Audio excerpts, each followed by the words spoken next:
that's the story of how we came up with the title. Okay, well, when did I feel really scared? Oh my God, you did that by yourself? I had to like live in my car for a little bit. You have to build your own safety net now. It was about a woman who was like, pronounced clinically dead for 14 minutes. You and I went outside and took a couple hits of a joint. No dress code, no rules, just BYOU. It's time to tell society that it's a taboo. You can be the youest you here in the naked room. I just feel pulled to acknowledge the big fat elephant in the room, that everything feels very heavy right now in the world and in the country. And I just think we should stop and acknowledge that and reset and take some deep breaths and do whatever we can to make ourselves feel as good as we can. Whatever that version is for you, if that's sitting in your house and watching a movie from 2000 that makes you feel nostalgic, a Will Ferrell movie, whatever it is, if that's all you can do right now, then that's what you should be doing. If you can meditate, just take care of yourself and just try to be as good to yourself as you possibly can, very kind to yourself right now. And to other people. So that you can be kind to other people. Yeah. Yeah. Chip some ice. That helped me this weekend. Chip some ice. Yeah. Really gets the emotions out. Physical exertion is Swing good. an axe, 6 inches of ice. Let me tell you. Like your own rage room. Therapy. It is. Yeah, exactly. I went to a rage room once and that was good. That was about 10 years ago. Yep. Did that and definitely got some aggression out. Nice little soundtrack to go along with it. I can't remember if it was classical music or gangster rap, but it was one of the two. It just felt What would your choice poetic rage room like song be if you had to pick one song that like really fires you up? Can you think of one? Maybe like When the Levee Breaks by Zeppelin. Oh, that's a good one. It's got a good build. Yeah, that one makes me feel like I can tear shit up. Or maybe something by like the Beastie Boys or Rage Against the Machine or something. Yeah. Or if it's in slow motion, like I just happen to be moving in slow motion in real life. Like it's very cinematic. Any classical piece, but it has to be slow motion. Like I love a juxtaposition like that. When they do that in movies where it's like a fight scene, but there's some very just like ethereal song playing along with it. I love that little. Super poetic. Hold on, I'm going to open this can. You ready?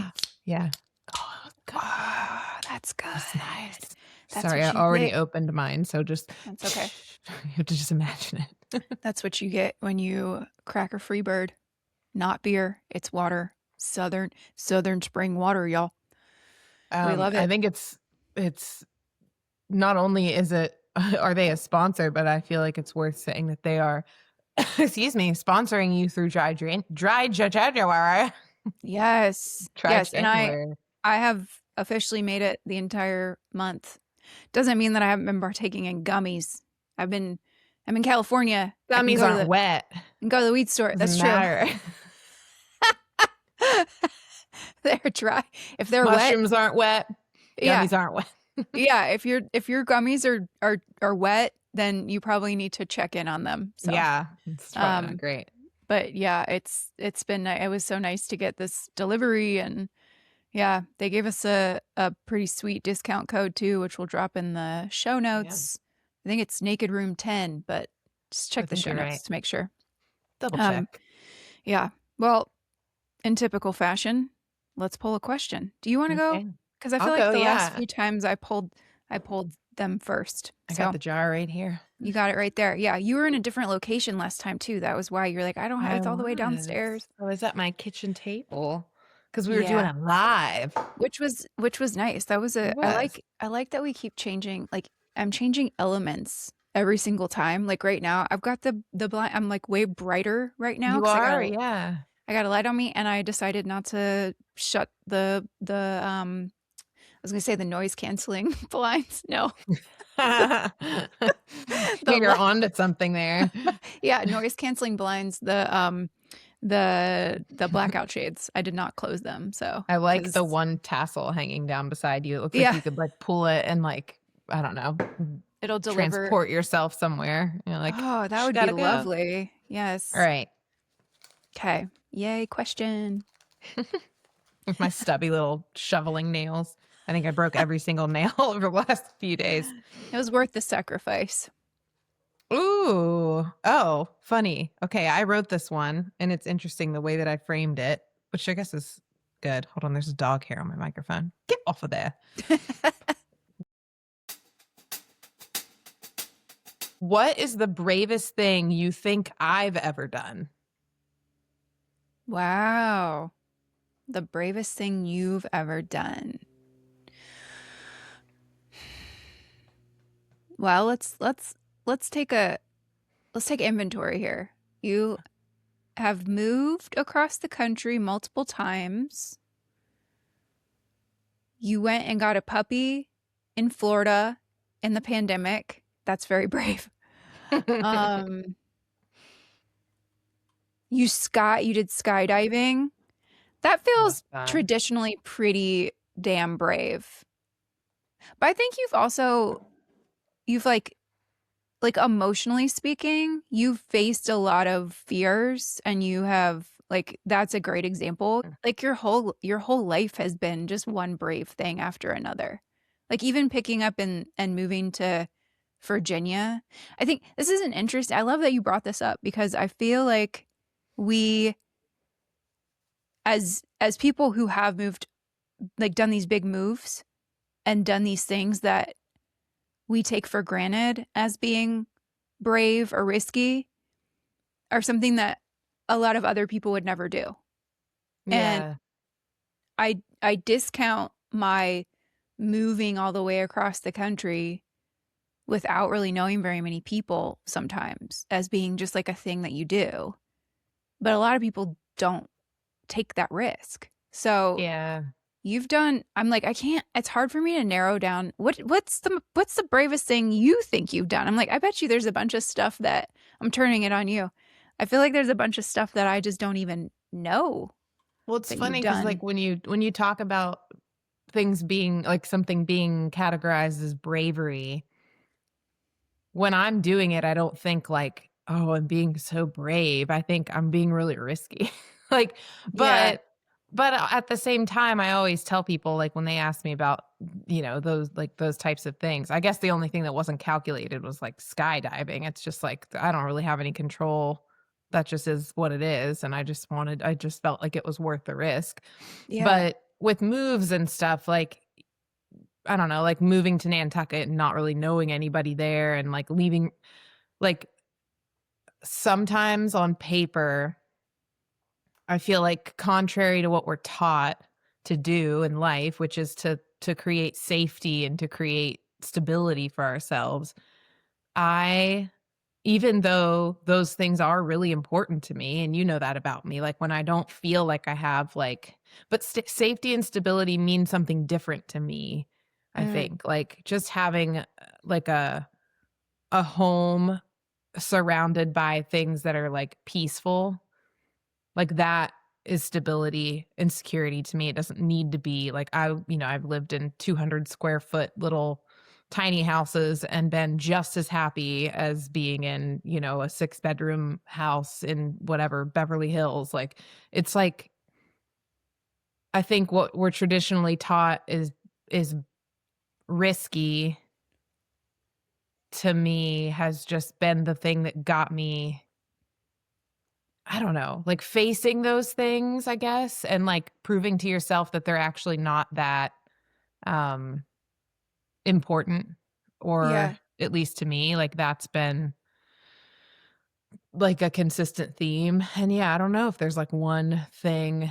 I'm trying to think like It's it's been a lot of things. A lot of yeah, things or that like when you'd say like, oh, something that you thought, like I think is brave, it makes me be like, oh, okay, well, when did I feel really scared? Like, because it must mean I was doing something really brave. mm, yeah, And I mean, driving across the country by yourself, like, but I'm never really alone when I have my big old dogs and it's true. raised by a man who taught me to defend for myself. So it's like there's a lot of things that I think other people would look at and be like, I would be so scared doing that. And I'm like, I'm not doing it. I don't know. Oh, I don't It's know. it's the same concept as women traveling alone. Like Yeah. there's a lot of times where it is perfectly safe, but because of what people have heard Yeah. about a country that, like Morocco, for instance, if a woman goes and travels alone in Morocco, most Yeah. people's reaction is, oh my God, you did that by yourself. And it's like, yeah, there are a lot of risks involved with traveling Yeah. alone as a woman, especially to a country that doesn't have the same Yeah. customs and rituals as the one that you're coming from. But um, Honestly, I feel like the bravest thing that I feel like I do, because I don't even know if it's been once, it's been multiple times, is like setting a boundary when I feel like I'm like there's injustice oh or yeah, like like in like employment or different situations in my life I've been in, whether it be relationship with like a partner or a employer or whatever, just literally like cutting the lines from a safe harbor that seems like quote unquote safe, but I know in my body is causing me like a lot of stress. yeah, So yeah, like I guess that probably like leaving relationships where I had to like live in my car for a little bit because it was like not worth, sticking around, leaving jobs that were really, really lucrative and, seemingly like a really great career path because I knew it just wasn't um serving me, or the other person. Like, yes. um, and I think that's probably more what I feel like was, scarier than doing the things that seem really scary and brave. Yeah, I like the note, the comment about standing up, the sentiment of standing up for what you believe in, even if you feel like you could be chastised for it or you feel like you're going to be judged. I know what I think the bravest thing you've ever done is. Okay, tell me. Yeah, I'm curious because I was just thinking about it too. I'm like, oh yeah, let me take inventory of the things that I've done that I don't I think necessarily think are brave, but other people might. I think the one that I feel like you also think was brave, but that's because we like talked about it. But I definitely think when you left Red Bull, like Yeah, how long has it been now? 2 years in 2 April. years? Yeah. Hmm. Because not because you were like I think because I know you and I know how much like how like that career on paper and like it's the same thing. Like anyone else would look at that and your resume and be like, wow, like, that's Hmm. like so cool, like what you were doing. And like you had reached a point where people were reaching out to you to get knowledge and experience and like want to know about what your path was there and like how you achieved that. And it seems like like based on some of the things that you like say you stand for, that would have been this like safe haven where it's like I'm doing something that's in the field that I want to do. I'm doing something where I'm, like there were all these boxes checked off, but you didn't feel fulfilled and you took a big risk by just absolutely walking away. Like you didn't line something else up really. Like you were like, I'm just going to take a bet on myself. Yeah. And that's really that's really hard. A lot of people don't do that. Like they, and I've done the same thing where, you feel like you have to kind of have something else lined up and have some sort of at least like life raft to jump onto until you find the next thing. And you didn't. And I don't think you wanted to. I think you really wanted to like have the experience of being like, there is no life raft. How do I perform when that is the Yeah. case? Yeah. And you didn't sink, you swam. Still treading water at the moment, but definitely definitely feeling like that year and a half up until I came back home to Virginia last summer and you and I started the Naked Room, which we didn't know it was going to be called that when we started it. Yeah, what was our Actually, working title I don't was know. Like, did we have? Oh, we yeah, we had. had Pipe Down Girl. Pipe Down Girl, which we do, but we felt like it was a little too centered on it was too pointed, I guess. Yeah, it's And like a so little now, narrow-minded. yeah. I like the Naked Room a lot better. Well, and I was like, have we told people how we came up I don't on know a if we did. tangent? Okay. So I love, okay. Oh, I'm the like, should I birth of the finish? Naked Room. I feel like we need a sound clip that's like Yeah, the birth of the naked room. So we'll get back to the like my bravery component in a moment. But I've like been thinking about telling people this because I realized that only a few people know, but it's pretty silly. You and Oliver came over to my mom's house, and Curtis was there too. He was not on tour. So there were 6 of us sitting around, and we had dinner, and then you and I went outside and took a couple hits of a joint, and we came back out inside and started playing Taboo. And there was a clue that was strip mall. Strip mall was the clue. And you had said strip. And I was like, I was pointing at you like, yes, yes, yes. And then something else, like another word that I said, something clicked for you. And you just like Was it changed course and said, the naked room. was it strip mall or strip club? It was strip mall. Strip mall. Yeah. Yeah, that was hilarious. But yeah, And you were like, we you latched just, onto that pretty hard. yeah. Well, and it was one of those things where I was out walking Zula. I get the best thoughts when I walk Zula, but I was like 50 feet from my mom. Like we were having the hardest time coming up, like nailing down the name. And I'm walking back towards the house and I was like, oh, the naked room. Oh my God. Like you called it the name and didn't even realize that's what you were Didn't doing. even know. We had no idea at the time. It's funny because But it a does. fun I was little like, inside joke. you told me that too. You were like, I want to call it that. And I was like, it actually does make sense because what we're asking of people is to kind of like strip down emotionally, Yeah. and be really like bare and open and honest. Bury And yourself. yeah, and even if they only feel free enough to do that when they're in this space, Yeah. obviously they're not here in the room with us, but if they're sitting in, You're in our hearts. in your hearts, if you're like in your car driving or whatever, it's like this is the moment, the 30 minutes to an hour where what we promise to bring to the table is just like raw naked thoughts of whatever we like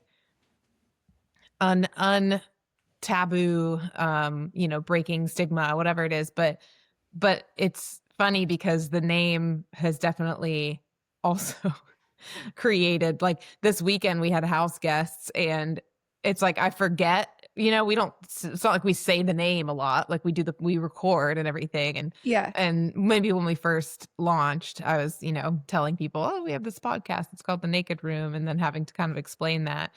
And I hadn't had to do that for a while. And one of our house guests is like, oh, you have they saw the studio. I was like, yeah, it's a podcast. She's like, what's it called?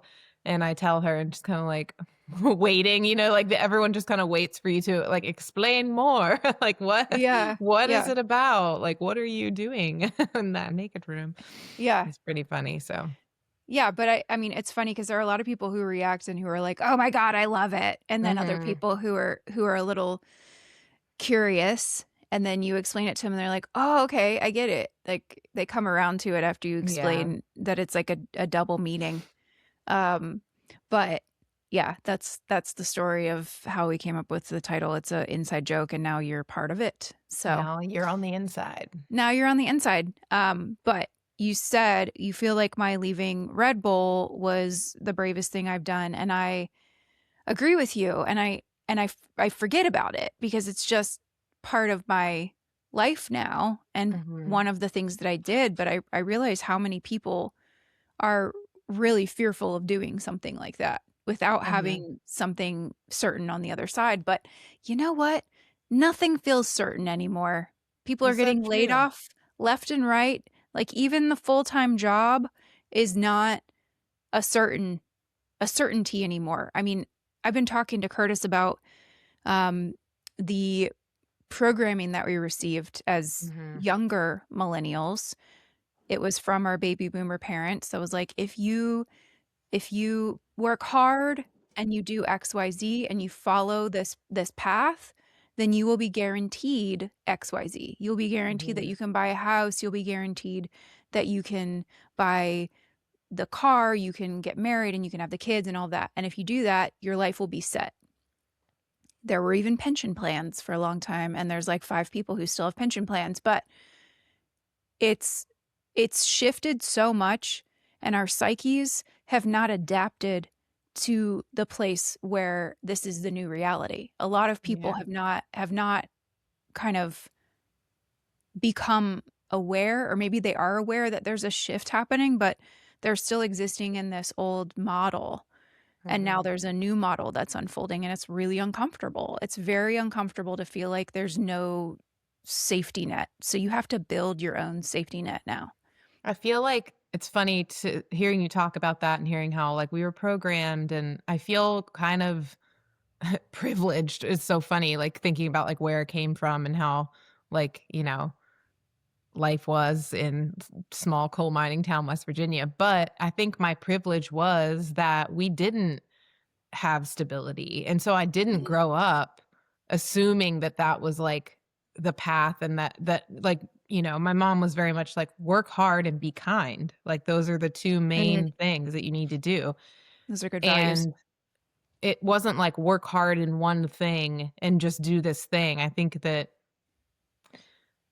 because my dad was such a like what do they call it now, a solopreneur, an entrepreneur. Solopreneur. Yeah, Mhm. he was always like, coming up with all these random side hustles and stuff, and always around music. But I watched my mom definitely stay at the same job, work hard, but was born into a house that wasn't even, I think, like I'm pretty sure it was condemned, and then moved into a house that I think my was given to my dad by his sister. Like I understood that people around us worked hard and bought their homes and all of that, but from my standpoint, I think I just understood that just it to have stability, you just need to work hard and be kind to people, and being kind meant that our neighbor mowed our lawn for us because we offered him Mhm. dinner every night. Our elderly neighbor, like who didn't have anyone around, like ate dinner with us almost every night. Or,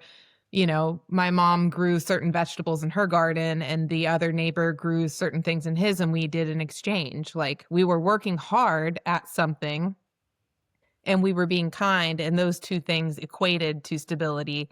It wasn't that, we owned our like, home and had all this thing, all of these like material things, and that I was like working towards, going to college and things like that. But maybe that's why, as things have been kind of crumbling, I guess, lately Yeah. around us, it doesn't feel super scary. I mean, there are obviously the big, like you said in the beginning of the podcast, the elephants in the room, the Yeah. behavior of people that is very scary and very concerning and just very like other world. Like it just feels, like we're all living some sort of movie. But as far as like material possessions and the plan and the 5-year plan and all of these things becoming this thing that seems almost unachievable, that doesn't really frighten me, and I feel grateful that those haven't always been my values, because I have empathy for the people who felt like that was,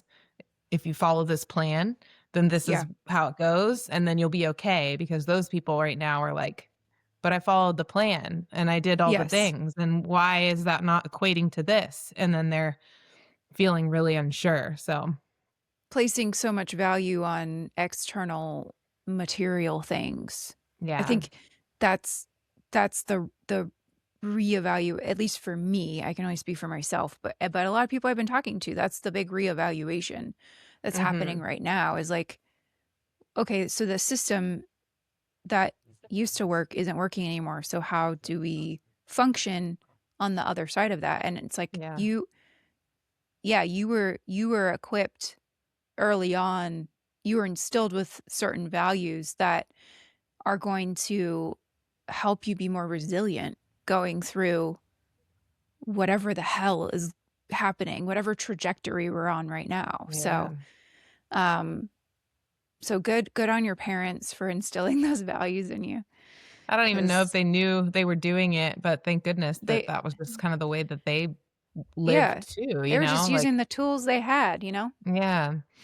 So, They had no idea that it would help you be more resilient now because they had no yeah, way of knowing that we were going to end up in the place that we are. things would Like, be the way that they are. which apparently, I don't know if you we were watching the opening monologue for Kimmel, which is like one of the only ways that we stay sane at this point. Um, but he showed a clip from the doomsday clock. You know about the doomsday clock where it's like so much time left until midnight and midnight is like total world collapse. We have 85 seconds left until midnight now. Oh my It's the God. it's the closest we've ever been to midnight. And so I was saying to Curtis today, I'm like, we should just live for every single day, dude. Like like Yeah. if the silver lining is who gives a fuck about worrying about 20 years from now? Like if I have a retirement fund, who knows? Yeah. I'm not trying to be a doomsday person. You know I'm optimistic, but I'm also like the clock is 85 seconds from midnight. That doesn't seem very good. That I think seems we have kind to of like grim. I feel like we have to like reframe the term doomsday too, because it's like it just obviously automatically has such a negative connotation, doom. Yeah. But yeah, like I love doom. What are you I'm gonna get talking about? really heady now. Please do. I Please read this doom. article. We've talked about this before, but I read this article a couple days ago at some point during this storm, and it was about a woman who was like, pronounced clinically dead for 14 minutes or something like, and she Wow. talked Damn. about what her experience and what she thought was waiting for us on the other side. And we did a whole episode where we talked about like that dream that I had about my dad when he like came Yep. to me to say goodbye and like have closure, and just said like a few very poignant things where it was like, when you die, there's no pain, there's no judgment, like that it's just love, like that, like wherever you go, wherever you exist after that. And this woman reading this article and the things that she was talking about, it was exactly the same. And I was like, all right, like there's a lot, this is a common occurring theme. And the way that she was talking about it was very much like, we just go back into the earth. Like I don't, we'll find the article and put it in the show notes so that everyone can experience it in more detail than I'm able to give it That, back to you in. But that's what she my just grandmother said that, believed too. Yeah. yeah, it was very much like, it's not an end and it's also not a beginning. And it reframed how she thought about like reincarnation. She's like, you don't unbecome something and then become something else. It's just this big fluid Yep. movement of energy. So I know Yeah. that's like very heady in the same concept of I like love talking about the it. world ending, but I do feel like we waste so much time. Like shit might go more south than it already has been, more quickly than we thought it would. And Yeah. so it's like, if it does, what's worrying about it going to do at this point? Like, yes, take action in any way that you can, as far as like helping the people that you can help and speaking up in the places where you feel like you can speak up and and take a stand. But in the grander scheme of things, we don't have control over when our last day is. Live each day, it sounds so cheesy, but it is just so real. I feel it more and more like in my bones every single day. And that little mantra that the guy Nigel gave me years ago, that I would go on and off using, I have used so much more It's frequently. tarot card reader, The tarot Nigel. card Yeah. reader, yeah. But he said, wake up every day. He's like, you are somebody who needs to wake up every day. And when your feet hit the floor, you need to say, I am a warrior and today is a good day to die. And I was like, that's heavy. He's like, it's not heavy, because what it means is that you're reminding yourself every morning that you've woken up, you have another day, another breath, another life. And this day should be lived as though if you do die today, it's okay, because you've lived Yeah. every single day as though you weren't expecting there'd be another one. You said the things to the people that you needed to say. You did the good in the world that you needed to do. You lived fully. You took the chances. You said yes to the things. You didn't wait around for something because you thought you'd have more time. So now when my feet hit the floor every freaking morning, I say it. And this morning I said it out loud because Oliver's been having a hard time and lost his mom recently. And so I feel like he's had a lot of heaviness and like thinking about, the past and this and that. And so like my feet hit and I was like, we are warriors and today is a good day to die. And he's like, yeah, you're right. Oh my God. And this is like still on the topic of bravery too. It's so interesting how all of it interconnects with each other. I mean, being able to face the idea of death and being okay with it is probably one of the most brave things that I can think of. Like, I love reading about past life regressions and near-death experiences. So I read After by Dr. Bruce Greyson, who's actually professor emeritus at UVA. And so I had an interesting circumstance come up with that. I went to Barnes & Noble in Charlottesville when I was there a couple years ago, and there were 4 books that I was looking for specifically on my list, and the first 3 that I was looking for were not there. And then After by Dr. Bruce Greyson was the only one on the shelf. And then my mom, I'm reading the book, a few days or whatever. My mom sends me email, like forwards me an email or something that's like, Dr. Bruce Greyson is going to be speaking at Alumni Hall at UVA, and anyone can go to it. You don't have to be an alumnus or anything like that. And I went, and I remember I had the worst night of sleep. I felt like I was cracked out the next morning, and I'm like, I don't know if I want to go to this thing. I don't know if I can handle it.